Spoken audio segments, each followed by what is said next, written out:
Matthew chapter 5 and verse 7 is very simple. It says, "Blessed are the merciful, for they shall be shown mercy." But the text that we're going to be looking at this morning is in John chapter 8. I don't have a whole lot of time to go into what the brackets are. Perhaps in your footnotes it'll say what they are. In a nutshell, what that means is that the particular text we're going to read this morning is not in the earliest manuscripts in this spot. If you're curious about that, give me a call. We could take an hour or two over a cup of coffee and talk about that. More than likely, this particular text was written either by John or by Luke, and it just wasn't here in the originals, but very early on it was put there because it works with what it is Jesus is doing. It was an actual event that happened, and that's where it's at. And that's the amount of time I'm going to spend on that. Now we can read the text. Then each went to his own house, but Jesus went to the Mount of Olives. Early in the morning he came again to the temple. All the people came to him, and he sat down and taught them. The scribes and the Pharisees brought a woman who had been caught in adultery. And placing her in the midst, they said to him, "Teacher, this woman has been caught in the act of adultery. Now in the law, Moses commanded us to stone such women." It's a great way to start a church service. So what do you say? This they said to test him, that they might have some charge to bring against him.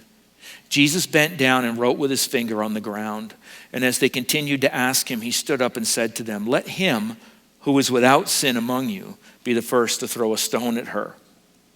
And once more he bent down and wrote on the ground. But when they heard it, they went away one by one, beginning with the older ones. And Jesus was left alone with the woman standing before him. Jesus stood up and said to her, "Woman, where are they? Has no one condemned you?" She said, "No one, Lord." And Jesus said, "Neither do I condemn you." Now, it's a semicolon there. I'm not good at English, but people help me. That's not a period, so we don't have a full stop. "Neither do I condemn you." He continues, "Go, and from now on, sin no more." So there's a rest of that sentence that we tend to sometimes leave off, and we'll unpack that as we go. But Father, thank you for the reading of your word. May we all be prepared for what it is you have for us this morning in understanding what mercy really looks like. Because grace and mercy put together tempers truth, but it never removes truth. Mercy, even though it seems to be a way in which we can remove things like a conviction of heart or perhaps even a judgment that comes, mercy itself, we discover, is not a conditional thing. God pours it out upon us whether we deserve it or we don't. And I've spent a lot of time with Martin Lloyd-Jones through this Sermon on the Mount as we've been looking at these Beatitudes. As many of you probably know, if you haven't fallen asleep before I hit his quotes, you hear me read from him quite a bit. And I have another one this week that just really struck me as I was studying on what mercy looked like. And he said, this is what it looks like to be merciful. We must remember that it applied specifically to God himself. That God is merciful. But God is righteous, God is holy, and God is just. And whatever our interpretation of merciful may be, it must include all that. Mercy and truth are met together. That's why that last sentence is so important. Mercy and truth are met together. And if I can think of mercy only at the expense of the truth in law, it is not true mercy. And there are so many places in the ministry of Jesus as I sat back and processed that quote and thought about how to unpack that particular thing and where we could go and where we could land to understand and know what mercy is all about. We could go to the healing of Jairus' daughter. This poor guy panics and finds Jesus down on the beach and says, "Look, you got to come home. We've done everything to help my daughter and she's going to die if you don't get there and you don't heal her." And Jesus took the time to go do that. Maddening as it was, he stopped halfway there with another healing, the healing of a woman with the issue of blood, as if Jesus was in no hurry. But Jairus was losing his mind because Jesus pulled up and stopped and brought healing there too, showed mercy on a woman who was an outcast in society.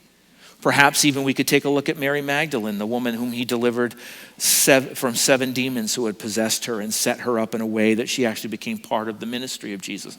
All of these are great things. One of the most famous ones we could actually think on, and it would be good for people to look up, would be the story of the Good Samaritan. Most of us know that, just from the term the Good Samaritan. All of those are so good and they will be worth our time, but I was drawn to John chapter 8 And that's why I settled on this text, because there was just something here that it seemed to me encompassed that royal law that James talks about when he wrote his letter about where mercy actually triumphs over judgment. That we don't just bring judgment and that's just the way it is, but that mercy actually triumphs over judgment. And that's why this story stood out to me. And it's also one of the reasons why I started with the quote from Martin Lloyd-Jones, so that we could have that balance in our mind, because far too often we think that mercy means forgiveness without any kind of follow-up accountability. We just give mercy to everybody and let everybody go on about their day and go on about their business because we're being merciful without accountability. And mercy could not be farther from that. That's not what mercy actually is, as we're going to see. Mercy is coupled with forgiveness, and it works together when we realize that, number one, we are all accountable for our own actions, every single one of us. And that God's forgiveness is actually a tender show of mercy toward us if we recognize that we are accountable for our own actions. So why do I say that? What difference does that make with this story?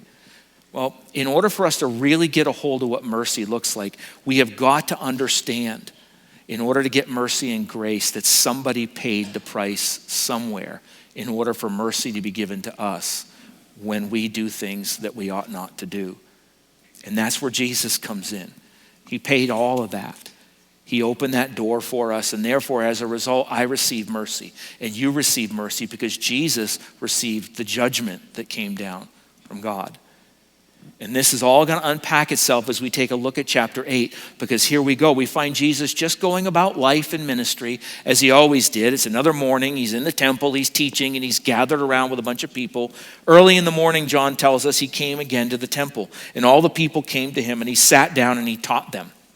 In typical fashion, as it was back then, he would have seated himself in the midst of the crowd, and they would have been circled all around him. And he would have been teaching whatever topic it was he felt led to teach that day, as people were learning, being discipled, asking questions along the way as he's in the midst of that whole group. And then plowing through the crowd as usual, here come the big old party poopers, angry and ticked off about something. They start pushing away. It's the scribes and the Pharisees, dragging along with them in a very inappropriate way that we're not going to get into this morning. They've caught a woman doing something that she shouldn't have been doing. And it's recorded for us that the scribes and the Pharisees brought a woman who had been caught in adultery. And placing her in the midst, they said to him, "Teacher, this woman has been caught in the act of adultery. Now in the law, Moses commanded us to stone such women. What do you say?" Not even halfway through our donkeys yet. And here we have this. No time to think. We're going to put our boot right on your neck. We're going to ask you right in front of everybody, and we want an answer, and we want an answer now. What do you say about this? How are we supposed to handle this?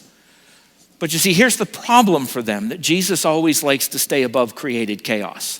Jesus has a good read on what's going on. He's not going to be sucked down into what's really happening. And that's a great lesson for every single one of us when somebody comes up to you with a challenge like this. Never get yourself sucked into somebody else's chaos. Never allow yourself to go down that road and then feel as though you've got to pick up their water and run with it. Don't do that. Don't do that. It's their own water. Let them carry it. You got enough of your own problems. And if they want to create that chaos, be careful. You see, in the middle of all of this, we learn a few things about mercy. Because Jesus sits down, he doodles in the sand, he allows his accusers off the hook, which is a bizarre thing, because they're the ones that are disrupting the whole show. And when he saw what was happening, he actually gives them an out, instead of raking them over the coals. It's the same story every time, whenever you see the scribes and the Pharisees show up on the scene. Every single time. Jesus sees right past what is a clear setup in his mind and into the hearts of the people that are involved. And that's where the challenge comes. It's not about the chaos that's going on. It's about the heart that's driving these people.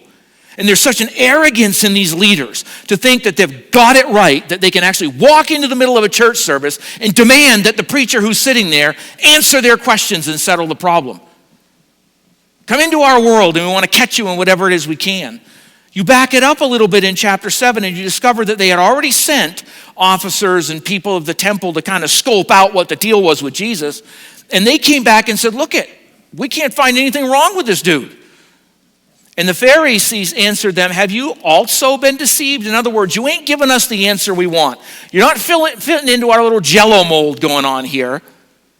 And so they say to him, have you also been deceived? Have any of the authorities of the Pharisees believed in him? But this crowd does not even know this crowd that does not know the law is accursed.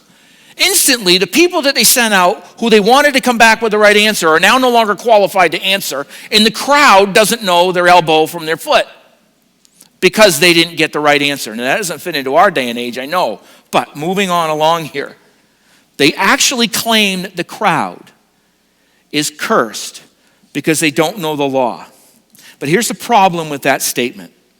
The Pharisees themselves are the teachers of the law. They're the ones who are supposed to be teaching the crowd the law. So if the crowd doesn't know the law, who's to blame there? But that's a sermon for another time, and I don't have time for that. They don't get to see who Jesus is. They don't understand who he is, but the crowd actually does. And not only that, they begin to use the law as a means to manipulate people, as a means to devalue people, and a means to destroy people. It's no wonder Jesus was frustrated and angry. And it's probably a very good thing that he sat down and doodled in the sand. Because if he hadn't doodled in the sand, he probably would have done what I would have done. I'd have throat punched him. I mean, I'm just being honest. I'm working on that. But that's probably what I would have done.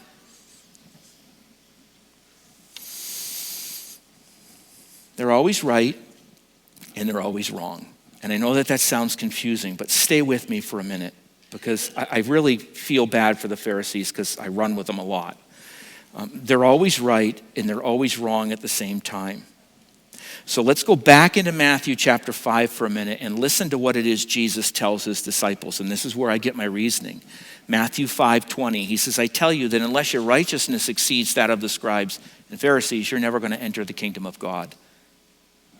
So we tend to think of the Pharisees as just being wrong, obnoxious people who always destroy the party, and that's true.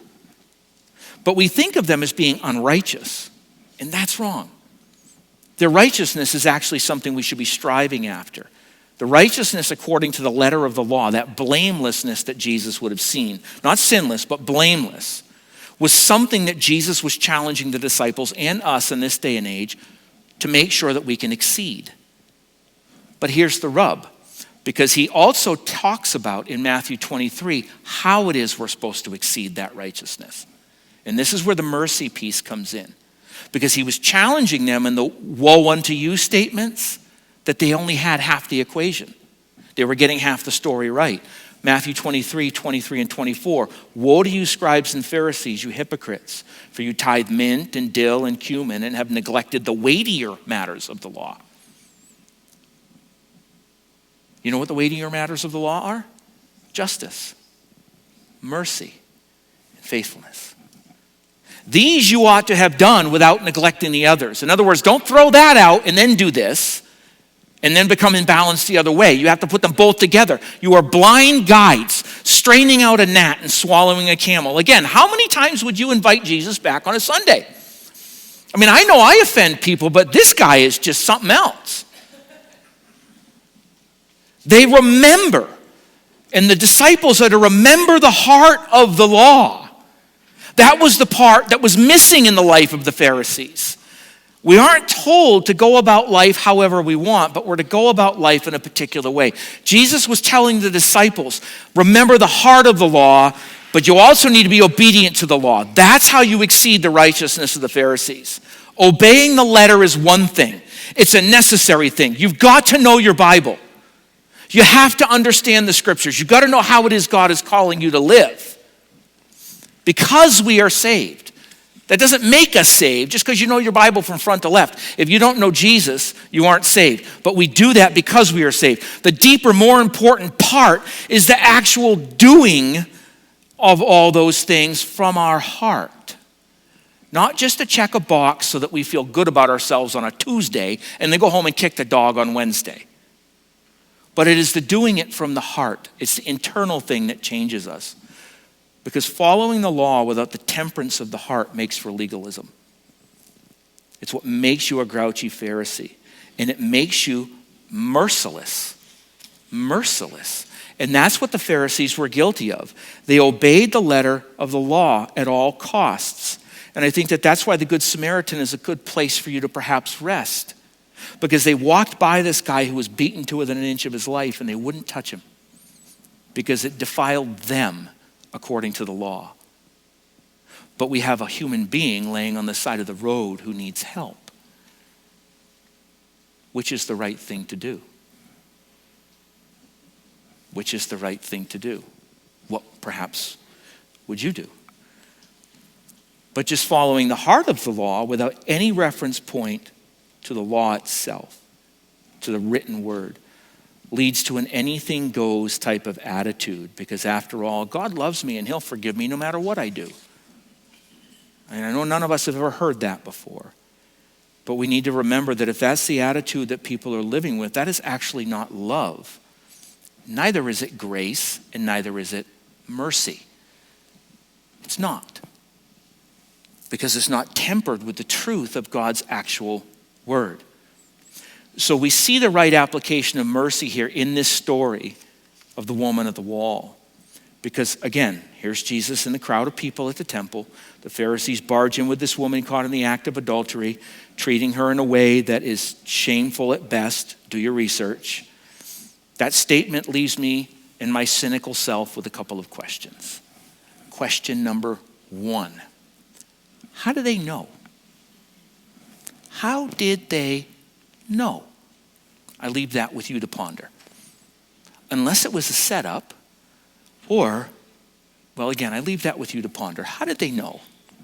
And number 2, where's the guy? Because I'm not very smart, but adultery usually takes 2 people. Not just 1, but 2. Where's the guy? And those are great questions to ask.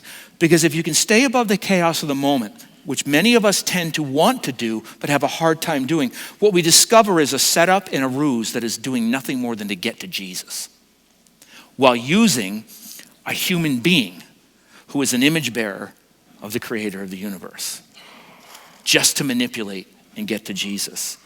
This they said to test him, that they might have some charge to bring against him. Jesus bent down and wrote with his finger on the ground. Now here's the deal. When you take a look at this is what was going on. Under Roman rule in Jesus' day, the Jewish people did not have the right to execute somebody. It was illegal because they were under Roman occupation. And yet under Jewish law, adultery itself, under the command of scriptures, was a sin that was punishable by death. It's a perfect plan on their part, isn't it? Until it isn't.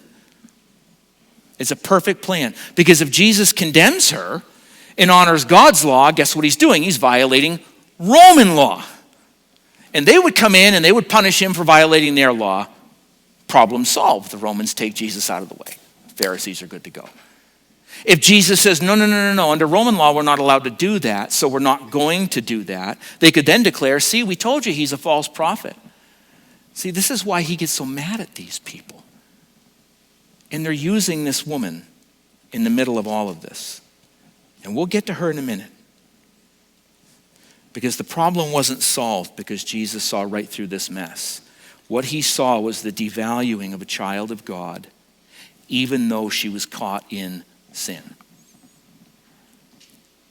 That's mercy. He saw the manipulation of human beings, all in order to get to him. That made him angry. Using people for their own malicious ends. It's no wonder he just sits down and he doodles in the sand. Got to process what's going on. Jesus is absolutely focused. And I don't think it's really important for us to wonder about what it was he drew. A lot of people think that that's the most important part of the story. Frankly, it's not. It doesn't matter what it was. It's actually what he says next that's absolutely essential for us. It shows that he's balanced. It shows that he's absolutely unswayed by all of the things going on, never going from one extreme to the other. He's not just swinging back and forth, going crazy like we tend to do. Emotionally charged in the moment, running from one radical end of the pendulum all the way to the other. Never finding the middle and saying what's actually going on here so that we can understand. It's all about emotions. How does one show mercy here? How does one walk through that? Because Jesus never said the men were wrong. Read the story. He never said they're wrong, and yet they are. And it's not because of the accusation, but it's about how. And it's about why it is they're doing what they're doing. Jesus will never be sucked into that game. And you would have thought that by this point they would know. He slows everything down. He puts the brakes on. He's moving away from emotion and he's moving into fact. What's actually going on here with this person? What are they trying to do? In other words, you're right. The law actually does say that. Okay, guys are pretty smart. And as they continued to ask him, he stood up and said to them, "Let him who is without sin among you be the first to throw a stone at her." How many of us would have come up with that? I already told you I'd have throat punched him, so I'm already on the bench. I don't know about the rest of you who are still in the fight. But how many of you would have come up with that? In other words, whichever one of you hasn't missed the mark in your life, whichever one of you hasn't sinned in your life, go right ahead, pick up the first rock. I double dog dare you. And you can be the one that can throw it. That is actually justice tempered with mercy. That is justice tempered with mercy. Why? Because Jesus was the only person in that entire crowd who had the right to pick up and throw the first stone. And all he is doing is doodling around in the sand. He didn't exercise that right. He turns to them and said, "Listen, guys, you're right. You're absolutely right. She should be stoned. But, so should the guy who you caught with her. But I don't see him anywhere. I don't see him anywhere." So that's a little thing that we get to log in the back of our mind.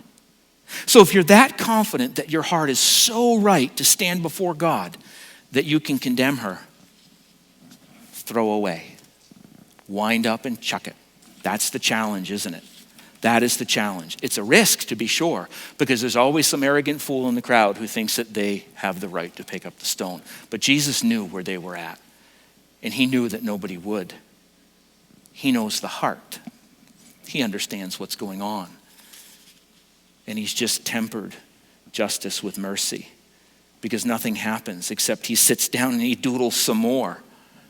And they are left to ponder and to think through the challenge that Jesus just gave them.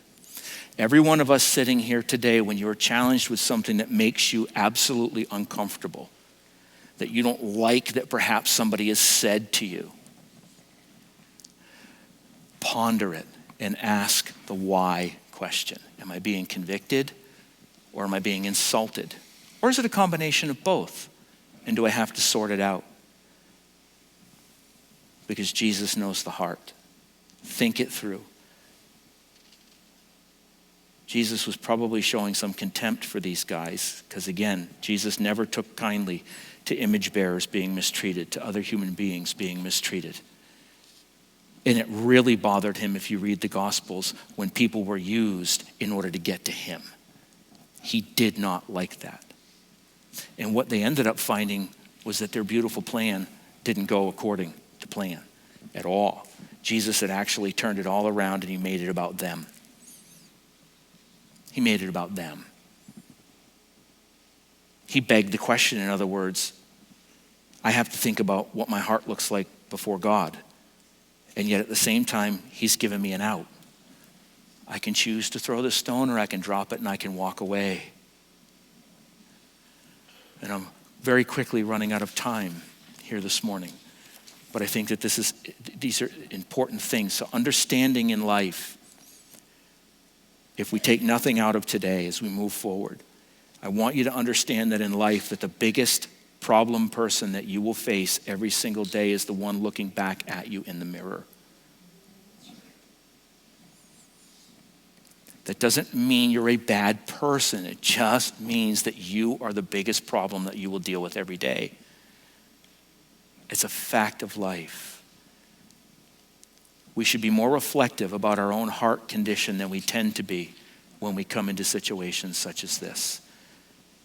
Because we see Jesus opening up the checkbook of grace through the life he lived. And he says, I've got you covered. I'm going to pay that bill. tempering justice with mercy. That's how these guys get off. That's how they walk away. We need to remember that every human being has value, even the accusers in this story. Jesus gave them an out. Once more, he bent down and wrote on the ground, but when they heard it, they went away one by one, beginning with the older ones, and Jesus was left with a woman standing before him, staying above the chaos of emotion and accusations, telling them you need to ponder in your heart what's going on. How can we extend that kind of mercy ourselves? How can we walk through that? Examine ourselves first, I said. I find success for myself more often than not that way. Spending less time in examining others and more time examining myself. That parks my emotions on the sidelines. Balancing the law, that written code, our scriptures, with the heart of it, which is justice and mercy and faithfulness. Remember that. Balance these things. It's Matthew 23. In a world that has very little of balancing justice, mercy, and faithfulness with actual law. Back to our story, because the men drop off as quickly as their stones hit the ground. The old geezers first, because with age comes wisdom, and we all know better the older we get. It's the young ones that dig their heels in for a minute and they're waiting. Then they think the better of it and they take off. Now it's just Jesus standing there and he's looking at this woman all by herself. And let's take a look at what he doesn't do. He don't let her off the hook.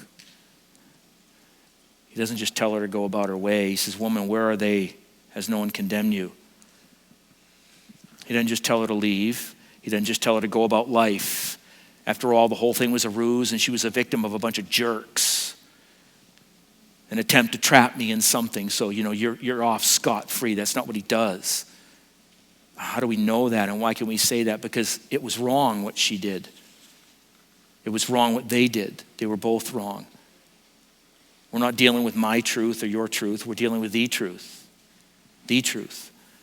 A reference point that is anchored in stone that says there are certain things that are right in life and there's certain things that are wrong in life. And that's where we sit.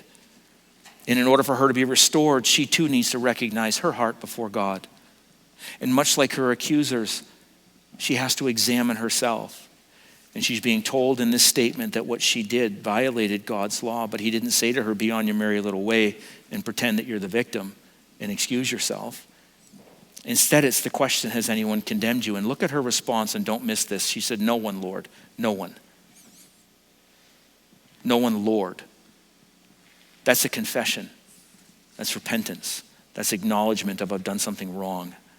And you know it, Lord. And Jesus said to her, neither do I condemn you. Go and from now on sin no more. That is mercy. That is mercy. That is justice tempered with mercy, because it is gathered together with forgiveness and accountability.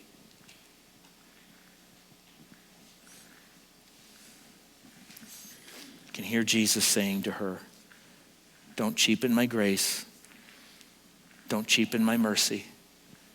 Receive what I have for you. You're my child, and I love you, which means I want to challenge you. Acknowledge your wrongs, especially your own, because it's going to keep you in that attitude and that mindset of gratitude towards me. Go and sin no more. The one person who had the right to throw the stone didn't throw the stone. Blessed are the merciful, for they will be shown mercy. And I want to challenge you this week to remember this. The more you pour mercy out, I've discovered the more your cup overflows with mercy coming right back at you. Because it is God's goodness and his grace that blesses us. Most especially when we're the woman who's done something wrong and he says, where are your condemners? Nowhere, Lord. Then neither do I condemn you. So I'm going to pick you up. I'm going to dust you off. And I'm going to send you on your way with a reminder. Do better tomorrow, my child. Do better. For every one of us. Now, Pastor Jeff, as I